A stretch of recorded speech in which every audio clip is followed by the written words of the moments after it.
আসসালামু আলাইকুম। দৈনিক চট্টগ্রাম লাইভ আপনাদেরকে স্বাগতম। আমি এই মুহূর্তে অবস্থান করছি চট্টগ্রাম পৌরপল্লী। আমি ত্রয়োদশ জাতীয় সংসদ নির্বাচনে চট্টগ্রাম ফটিকছড়ি ২ আসনে গণ অধিকার পরিষদের সমর্থিত প্রার্থী তরুণ এবং রবিউল হাসান তানজিল ভাইয়ের সাথে আপনাদেরকে নির্বাচনী যে গরম হাওয়া চলছে আমরা সরাসরি আপনাদেরকে যুক্ত করব। আপনারা জানেন অনেক দিন পরে কিন্তু এই নির্বাচন আমেজটা চট্টগ্রামের বিভিন্ন জায়গায় কিন্তু একটি পরিবেশমূলক নির্বাচনী একটি এই গরম হাওয়া চলছে। আমরা আসলে জানতে চাইব তারুণ যে তারুণ ফটিকছড়িতে এই প্রথম আমরা দেখেছি তারুণ একজন প্রার্থী এই জনাব রবিউল হাসান তানজিম ভাই, আপনি এই নির্বাচনকে নিয়ে কিভাবে দেখছেন এবং আপনার জনপ্রিয়তাটা কেমন আপনি বলবেন দর্শকের উদ্দেশ্যে। আসসালামু আলাইকুম। আমি রবিউল হাসান তানজিম, চট্টগ্রাম ফটিকছড়ি সংসদীয় আসনে গণ অধিকার পরিষদ মনোনীত প্রার্থীদের একজন প্রার্থী।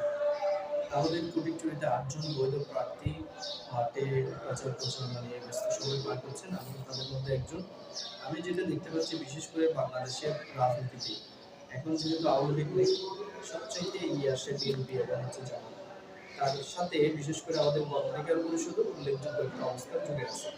ইতিমধ্যে আমাদের প্রায় ৯৪টি আসনে আমাদের প্রার্থী আছে। তার ধারাবাহিকতা ফটিকছড়ি আসনেও আমরা প্রার্থীদের নিয়ে প্রতিদ্বন্দ্বিতা করছি।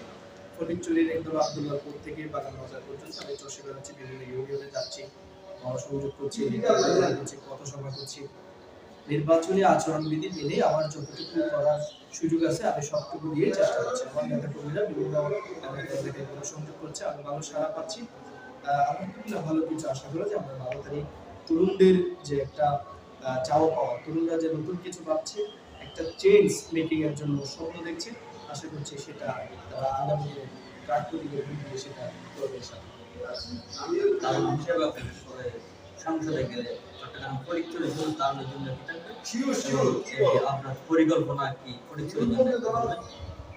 দেখুন, আমি যেহেতু একজন তরুণ এবং আমি একজন জেলজুলেরই প্রতিনিধি, তো সেক্ষেত্রে আমার যে ইস্তেহার, আমার যে লিখিত পরিকল্পনা ফটিকছড়ি নিয়ে আমি 10টা প্রস্তাবনা পেশ করেছি ফটিকছড়িবাসীর সামনে, সেটা আপনারা মিডিয়ায় দেখতে পেয়েছেন।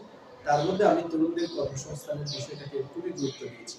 প্রথমত হচ্ছে, আমি যদি সংসদে যাই, ফটিকছড়িবাসীর জন্য প্রথমে কি করবো? আমার শিক্ষা, চিকিৎসা, সামাজিক যে মৌলিক অধিকারগুলো, সেগুলো মানুষের যে অধিকার, সেটা আমি ফিরিয়ে দিব। আমি এমপি হতে আসি নাই।